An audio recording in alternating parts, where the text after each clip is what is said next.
За, дэлбэрээд эхэлцгээе. Ариунсээ та үнэхээр удирдаач, та дагуулаач, та хөтлөн дагуулгуулдгаа, таны өдөр дэвж дүүрэн болдог.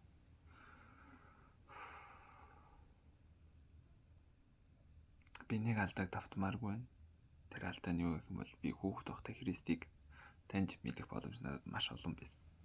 Гэтэ бид тэр бүх боломжуудаа алдсан. Тэр нь юу байсан бэ гэвэл би хайр дотор яваагүй, Бурхны намайг дуудах тэр дуудлаганд хариулаагүй. Тэгвэл би одоо магадгүй энэ бичлэг үзэж байгаа та тэр дуудлаганд хариулаач гэж хүсэж байна. Гэтэ ямар нэгэн байдлаар бидний сүм чуулганд очиж үдсэн байгаа эсвэл ямар нэгэн байдлаар бидний сүм чуулганд шарах авах нь маш амархан зүйл юм. Энд ч битгий хэл дайсан биднийг шархтуулж, устгаж, зовоох хүсдэг. Хүн биднийг тарчлах гэж хүсдэг. Гэтэ дайсан тэгэх арга нь юу юм бэ гэх юм бол Бурхны хийсэн одоо гайхамшиг тэр үйлүүдийг эсэргээр нь хийх. Жишээлбэл Бурхан биднийг уучлахыг тушаадаг. Энэ уучлах гэдэг нь болохоор нэг сонголт биш, тушаал гэж би боддог. Яагаад гэх юм бол эзний заасан дэлбэрээр бидний өрийг уучлаад бид нэр өртөнгүүдээ уучлалаар бидний өрийг уучлаач гэж хэлдэг. Энэ надад их сонирхолтой санагддаг. Бид уучлагдчаа дараа нь уучлах ёстой биш үү гэдэг англиас илүүтэйгээр эхлээд бид нар уучлаад тэгээд бидний өрийг уучлаач гэж хэлж байгаа нь үнэхээр гайхалтай санагддаг. Тэгээд Есүс мөн эзний заасан дэлбэрээр хамгийн сүүлд нь би хэний нүглийг уучлана, харин тэр чиний нүгэл бас уучлагдана гэдэг ишлүүд ингээ гардаг. За тэгвэл үнэхээр бид нар ингэж уучлах ёстой юм байна, хайрлах ёстой юм байна гэдэг зүйлийг ойлголоо. Тэнгүүд Христ итгэлтэй хүнч вэ, Христ итгэлгүй хүнч вэ? Уучлах нь маш хэцүү. Уучлах нь тийм амархан зүйл биш. Гэтэ уучлахын хамгийн хэцүү нь юу вэ гэвэл дотны үнэ бид нар уучлахад маш хэцүү байдаг. Гэтэ яг тэр уучлахгүй байхыг сонгох үе нь бид бүгдийг бүрч хэцүү байдалд оруулдаг. За тэгвэл Библийн одоо сайн мэдээ нь юу юм бэ гэх юм бол Есүс Христ загалмаа дээр Есүс Христ бол амьд бурхан. Гайхалтай. Тэр үнэхээр бурхан. Есүс төрөх үед л гариг ирс хөдөлж байсан. Бүршин од бий болоод түүнийг дагаж байсан. Харин Есүс Христ үнэхээр тэр гайхалтай тэнгэрийнчнэр түүнийг магтан дуулж байсан. Үнэхээр гайхалтайгаар төрсөн. Гэхдээ Есүс Христ малын твшин дээр тавигдаж байгаа байхгүй юу? Ордны паласт биш. Бүр байшинны дээвэр дээрч биш. Одоо би бол гоё ингээд дээврийн өрөөнд ингээд амар гоё биш тэ тухтай. Амар гоё тухтай ингээд. Гэтэл зарим хүмүүс болохоор энэ нарын понд мод ч та таалагдахгүй үзэхгүй гэж хэлж магадгүй юм. Гэтэ Есүс энээс доор газраас ихэлсэн. Есүс бүр ингэж видео кол хийх видеоч бав. Гэтэл одоо ч Есүс ирсээр байна. Вау, дэлхийн хамгийн борлуулалттай ном. Гэтэл энэ талаарч бид нэр ерөөсөө уншаагүй. Шашин болмоо. Яагаад хүмүүс шашнаас айдаг болсон бэ гэх юм бол бид нэр Бурхны энэ тушаалуудыг дахаа болсон. Бид нэр өөрсөндөө нийцүүлж уншдаг. Өөрсөндөө нийцүүлж ойлгох гэж болдог. Жишээлбэл одоо ингээд бид нэр нэг зүйлийг ингээ хийх ёстой нэг зүйл авах. Бид нэр уучлах ёстой. Гэтэ уучлах гэдэг зүйлийг бид ингээд одоо энэ чинь ингээд амар гүнзгий авч үзэх юм бол бидний уучлаарай гэдэг нь болохоор Есүсийн уучлаарайтай нэлээд таарахгүй байгааг харж байна. Жишээлбэл Есүсийн бидний уучлах ёстой гэдэг тэр зүйлийг ингэж гаргасан юу гэх юм бол бид нэр одоо ингээд Бурханаас нүглээ уучлуулахыг хүсэж байгаа. Гэхдээ бид нар бусдын нүглийг уучлах юм бол бидний нүгэл уучлагдах гэдэг байгаа. Энэ болохоор чи хэний нүглийг уучлана, таны нүгэл уучлагдана гэдэг ишлэлээр харуулж байгаа. Харин та ингээд бүх нүгэл ингээд Есүс уучлууллаа. Тэгснээ та ингээд найзыгаа ингээд үзий ядаад уучлахгүй байх юм бол Бурхан танд яг л тэгж хандна. Бурхан шудраг бурхан. Бурхан шудрагаар хариулдаг болно. Тэгвэл энэ уучлалын ертөнц буюу уучлалын амар тайвныг бид нэр яаж авах юм бэ? Үнэхээр бид нар Есүс хэрхэн амьдрсныг харах юм бол Есүс маш хүнд амьдрсан. Есүсийг зогсон, байнга Есүс рүү чичилж байсан. Есүсийг алхаар дайрч байсан. Есүсийг бүр хотоос хөөж байсан. Сайн зүйл хийснийхэн төлөө, хүн эдгээснийхэн төлөө, хүн аварсны төлөө, галзуу солиотой нэг эрүүл болгосны төлөө Есүс хөөгдөж байсан, туугдаж байсан. Үнэгэнд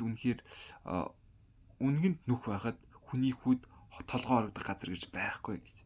Есүс нэг тухтай толгоо орогдох газар шиг байнга нүгээ суугаад сайн мэдээ номлол ингэж явсан. Үнэхээр олон хүнд үйлчлэн 5,000 хүнд үйлчлэн гэдэг бол эр хүнд тэгээд хичнээн эмгтээчүүд ч байгаа юм бэ.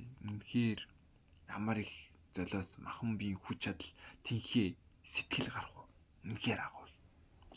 Тэгвэл тэр нэгэн таны төлөө бүхнийг өгсөн. Бүр загламаа дээрсэн. Бүх зүйлээ өгсөн. Яах гэж таныг уучлах гэж. Таны гин нүглийг өөр дээр авах гэж. Тийм болохоор Библиэлд хэлдэг бидний хуучин хүн буюу бидний гин нүгэл Христийн зүг загламаа дээр цовдлогдсон юм а гэж. Харин бид түүний дотор шинээр амьд байгаа. Шинээр амьд байгаа шүү. Цоо шин бүтээл. Бид нэр цоо шин бүтээл болсон. За тэгвэл одоо би нүгэлгүй сайхан яагаад гэх юм бол Иесус алидийн загламаа дээр миний нүглийг дэлгэсэн. Тэгээд би нүгэл үлдээ яваад ах уу. Тэгвэл би энэ зарчмыг амьдрал болохгүй гэсэн. Харин би нүглийг харангуйтаа би үүн дотор аль хэдийн загламаатай Иесустэй зүг өгсөн гэж бодох хэрэгтэй. Бид нэр өдөөлт орж ирэх үед би нүглийн хувьд үхсэн. Нүглийн хувьд би амьд биш.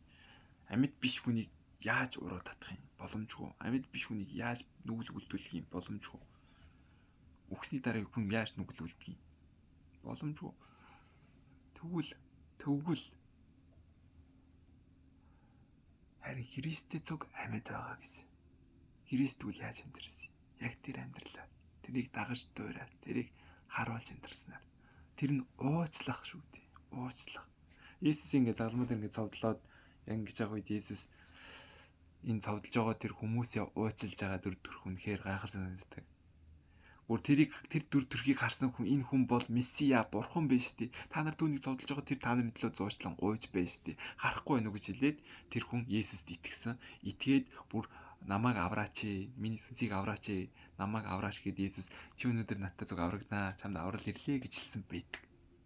Загламаа дээр зовлож ирсэн ямар ч баптизм хүртээгүй, ямар ч сүм чуулганд явсан нь мэдэгдэхгүй. Гэхдээ тэр хүн тэр зүйлийг харсан. Тэр ямар уучлах сэтгэлийг харсан баг. Тэр хүн ч гэсэн яг Иесуст ижилхэн тэр бүх хүмүүсийг уучлахаар сонгосон бах магадгүй. Би бас уучлая. Яг Иесус шиг. Иесус үнэхээр Иесус юм бэ. Энэ бол үнэхээр Месси аврагч юм бэ гэдгийг тэр хүн тэрд ойлгосон баг. Яг л буддаг харахад бид нар буддаг яагаад бид нар бурхан багш гэж ирдээ. Буддаа ингээ өөрөө нүлэмсэн хүнийг уучлсан бохгүй. Тэгэл болов. Гэтэл Христ сэтгэлтэй хүмүүс юу гэдэг бол алгадуулаад нөгөө хацраа өгдөг. Есүс бол цовдлуулаад тэр хүмүүсийг уучлсан. Өршөөсөн тэр төрхийг хараад тэр хүн итгэсэн. Яг тэрнтэй ижилхэн маш олон Христ сэтгэлтэй хүмүүс загламаа дээр цовдогдох юм. Жишээлбэл Стефан бол үнэхээр гайхалтай залуухан баш гайхамшиг үлдэж авсан ирэх хүн. Тэр ингээд бүх ингээд номнууд ингээд маш тодорхой зэгцлэгээ тайлбарлаж өгөөд бурхан үнэхээр байна. Би бурханыг харж байна. Бурханы сэнти дээр баруун талдалрах Есүсийг харж байна гэж хэлсний гадлуу ингээд чодуугаар нүүлгүүлж алуулж байгаа төрх гэдэг. Гэтэ Стефан тэр ядуусыг хоолдог, билипсийн эмэгтэйчүүдийг хоолдог. Сүнсээр дүүрэн тэр залуу эцсийнхээ хүүхэд нь юу гэж хэлсэн бэ гэвэл бид нарыг сураасаа л гэж тэр эцсийнхээ үгийг маш тодорхойгоор Библиэлд үлдээсэн болов. Бурхан минь эдгээр би надруу чулуужж байгаа хүмүүсийг гмийг нь бүү тохоорой гэж. Намайг алжаа тэр гмийг нь бүү тохоорой гэж тэр хүмүүсийг уучлаад байгаа байхгүй. Цохингууд нь уучлаад чулууждангууд өөрийг нь алж явах үед уучлж байгаа юм. Энэ бол буддаагаас харьцсангүй ойлгоод шүү. Хин нэг нь нулимж явах үед нь зүгээр л би гэгэрчээ гэж хэлхээс бүр өөрийг нь алж явах үед нь энэ хүнийг уучлаач бурхан минь, энэ хүнийг хайрлаач бурхан минь, энэ хүмүүсийг юу хийж байгааг мэдэхгүй байгаа учраас л энийг хийж байгаа маа бурхан минь гэж зогсох бол бурханлаг дүр төрх, бурханлаг зан чанар. Бүр дуул 35-ыг үзэх юм бол Давид хаан энэ хийсийг би мэдэхгүй гэхдээ Давид хаан дуусан болов уу гэж би бодож байна. Юу гэжсэн бэ гэх юм бол тусыг минь усаар тэд хариулна, сэтгэл минь ганцаардна. Нэгсэндээ тусалдаг байсан хүмүүс нь, хайрладаг байсан хүмүүс нь, би ингээд цаг хугацаа зарцуулдаг байсан хүмүүс нь усаар тэд хариулсан. Сэтгэл минь ганцаардсан. Тэднийг өвчтөй байгаад харин би тааран хувцс өмссөн. Тааран хувцс гэдэг нь болохоор муу хувцс өмсөөд бас үн сасгаа тэр хүмүүсийн гимиг ингээд уучлаач гэж бурхан ингээд уучлж байгаа нэг хэлбэр болов уу гэж би бодчих. Тэгээд харин би тааран сэтгэлээ би мацгаар дордуулсан. Бүр мацаг барсан оол идээгүү талаар ирж байна. Залбирал минь өөрт минь буцаж ирэв. Би найзтай ах дүүдээ юм шиг тэдэнд үйлдсэн. Би эхийнхээ хоноос гашуудаг шиг гашуудан бүх хийсэн гэж байна. Гэтэл тэр хүмүүс нь одоо ингээд удаан хвчлэн үзэх юм бол харин намайг бүдэрсэн тэд баярлан цуглав. Миний мэддэггүй байсан тоглогчид миний эсрэг цуглав. Зогсоо зайгүй намайг гүжирдэв гэж байгаа юм. За энэ түүх Давид хааны түүх үү? Эсвэл Есүсийн түүх гэдгийг хэцүү. Яг л Давид хааны үед бичигдсэн хэрнээ Есүсийнх яг гэж хэлдэг. Есүс бидний төлөө яг л тэгж гуйж зуужил залбирсан бодоо. Үнэхээр л Давид хаан ч гэсэн хин нэгний төлөө тэгж зуужил гуйж залбирсан байж болох байхгүй юу? Яг л итгэгчнэр мөн хууч итгэгчнэр ч яг энэ бусдын гим нүглийг уучлах тал дээр мэрэгсэн маструуд байсан. Яг л тэд нэр гмийн хувьд загалмаа дээр үхэж харин Христ дотор амьдарч байсан. Христ дотор амьдарч байгаа хүн Христийн үгэнд итгээд тэр үг үнэн гэдэгт итгэх талаар ярьж байгаа шүү. Тэрнээс зүгээр нэг Есүс байдаг гэдэг зүйлд итгэх тийм фактанд итгэх талаар биш. Олон хүмүүс тэгэж бодоод нүгүүлүүлдээд авралаа алддаг. Тэг авралаа алдснаач ойлгохгүй явсаар идэг. Бид нэр Есүсийн үгэнд итгэх хэрэгтэй. Есүсийн үг нь юу гэж хэлсэн юм? Миний үгийг сонсоод үйлдэх чинь хадан дээр сурсан байшиндаа барьсан ухаалаг гэртээ зүйлэгдэнэ. Харин миний үгийг сонсоод үл дагагч нь элсэн дээр байсан хүнтэй тална. Сүрэл нь маш агуу, маш их юм хайран штий. Амар их юм барилдаг элсэн дээр барьсан. Эсвэл зарим хүмүүс нь бүр шавран дээр барьдаг. Тэд нэр ингээд шавруу ингээд шигдээд байгаа юм л тэрийг барьсаар л харагддаг. Бүр барих амар дурт. Гэтэ эннийх нь гол үндэс нь надад бол үл уучлал. Энэ зүйлдээ бид нэр үнэхээр тэнцэх ёстой, маргалдах ёстой. Энийг эсэргүүцэх ёстой. Гэтэ яг энийг эсэргүүцдэг хүнээ бид нэр эсэргүүцдэг. Яг үнийг хэлэхэд бид нэр надад ч гэсэн байдаг зүйл. Танд магадгүй байдаггүй байж болно. Гэтэ надад байдаг зүйл нь юу гэх юм бол би хин нэг уучлдаггүй. Яаж уучлдаггүй вэ гэх юм бол тэр хүнийг би ингээд буруу зүйл хийж амжиж байгаа. Тэгээд тэр хүнийг би ингээд буруу зүйлийг би дараа нь ингээд нэг юм тэр хүнийг нэг тоохгүй байдалтай тэр энэ данаа ингээд ингээд нэг муухай харцдаг зүйл байдаг.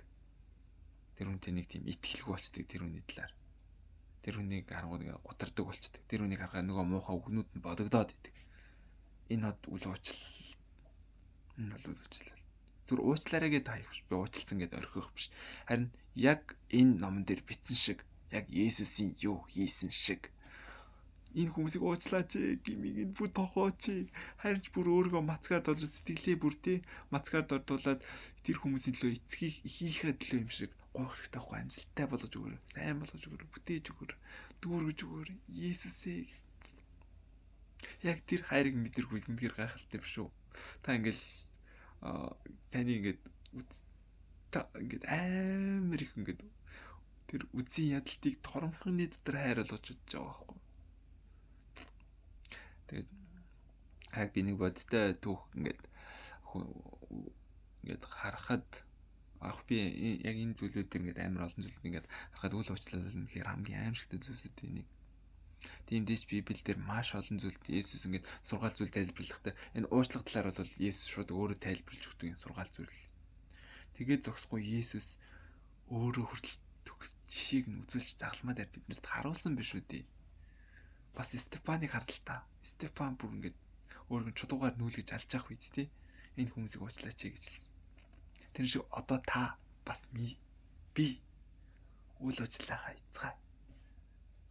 Загалмаа дээр аль хэдийн миний бүх үл уучлал цовдлогдсон. Есүс шийтгэлийг авцсан. Би одоо Есүсийн дотор амьдрна. Би Есүсийн дотор амьдрна гэдэг нь би тэр хүмүүсийн төлөө зоочлангуй. Намайг зовоодаг, намайг ингээ хавчдаг тэр хүмүүсийн төлөө би зоочлангуй. Та ч гэсэн говьгаарай. Тэгээ мөн эргэн тойрны дотны хүмүүс л ихэвчлэн биднийг амар том хүн дээр шахтуулдаг. Жишээлбэл Давид хааныг Саул хаан алхаж болдог. Саул болохоор Давидын аав гэж явдаг байсан. Бүр сүнслэг аав, жинхэнэ аав, өөрийг нь хүмүүжлээ дараачийн хаан болгох ёстой байсан. Үнэн алхах дээр яваад идэв. Харин Давид хаан би ерөөс ямарч буруу гэд хоёр ч удаа алхах боломж байхад Давид хаан алаагүй. Бурхны тулсан үнээр би гардалгаад би яаж шийдвэрлэхгүй орхих вэ, өнгөрөх вэ гэд. Тэгээ бүр өөрөө тэрэндээ гимшээд байгаа хгүй тэр хүн алаагүй тийм. Гэтэ яг үнийг хэд Саул хаан ямар амар босром муухай юм хийснийг Давид хаан мэдчихлээ тэр хүмүүсийг чөлөөлмөр санагдаж байгаа. Гэтэ чөлөөлөгч нь бурхан гэдгийг Давид хаан мэдчихэж байгаа хгүй чөлөөлөгч нь бурхан. Яг тэр шиг бид нар ч гэсэн чөлөөлөгч нь бурхан гэж хэлээд тэр бидний эсрэг ингээд бидний ингээ алхаад ярьж байгаа бүр юм дотны юм хүмүүсийг хүртэл хайрлах зүрх сэтгэлтэй байх хэрэгтэй. Яг энэ Давидын зүрх сэтгэлийг хараад бурхан миний зүрх сэтгэлийг дагдаг хүн гэж хэлсэн ч байж болох юм. Давид хаан Саулыг уучлсан. Тэр бүтэл Йоннот нь Саул хоёрын ингээд өгсөн тэр газарт ингээд амар тим гэж ингээд хараал хэлээд бүр ингээд би нэг буруу санаж магадгүй. Гэтэ ямар ч юусэн Давид хаан тэр хоёрыг өгөхт нь хүмүүсийг баярлуулахын тулд үнэхээр тийм гарч дуу хүртэл зохиож өгсөн байдаг. Үнэхээр тэр хүмүүсийг хүндэтгсэн, хайрлсан. Тэр хүмүүсийн үйлцэн тэр бүх бузар муу зүйлийг нь уучлсан байгааг бид нар олж харах бол яг тэр хайр бид нар дотор байгаас харин зүрдүүрээд байгаас. Тэгээд би бас ингээд нэг зүйлийг ингээд гимшмээр байна. Тэгээд бас уучлалт гуймаар байна. Тэр уучлалт гуймаараа зүйл нь би ам хэлээрээ маш олон хүмүүсийг гомдоос. Өөрийгөө ингээд биеийг удирдах захирн зарцуулах тал дээр би үхээгүй байгаад байна. Тэгвэл сахилга батгүй гэдэг. Тэгээд сахилгагүй байдлын хувьд одоо сахилгагүй байдал гэдэг чинь ам хэлээр нүгэл үлдээд байгаа гэдэг чинь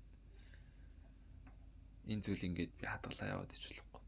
Энэ зүйлийг би заавал устгах хэрэгтэй. Энэ зүйл Есүс их биш. Энэ зүйл амьд зүйл биш. Амьд биш зүйлийг сахилга батгүй байна гэдэг бол амьд зүйл биш. Учир нь Бурхан биднэрт биеэ захирах сүнсийг өгсөн гэж хахад би биеэ захирахгүй унтаал идэл хөвтөл. Тэгэл бусдыг муулаад ам хэлээрээ. Ямар ч үйлдэлгүйгээр яг Есүс болохоор тэр загалмаа дээр үйлдэж харуулж байгаа. Стефан бас үйлдэж харна. Тэр үйлдэлийг Библиэлд бичээд одоо тэр үйлдэлийг харсан хүмүүс дөөрөөгаад бүр олон хүн аврагдаж байгаа байхгүй. Гэхдээ Есүсийн хувьд бол хажууд нь байсан хүн хараад шууд итгээд аврагдаж байгаа байдал. Бас Стефаны хажууд Саул байсан. Саул бол Христ итгэлтэй болсон.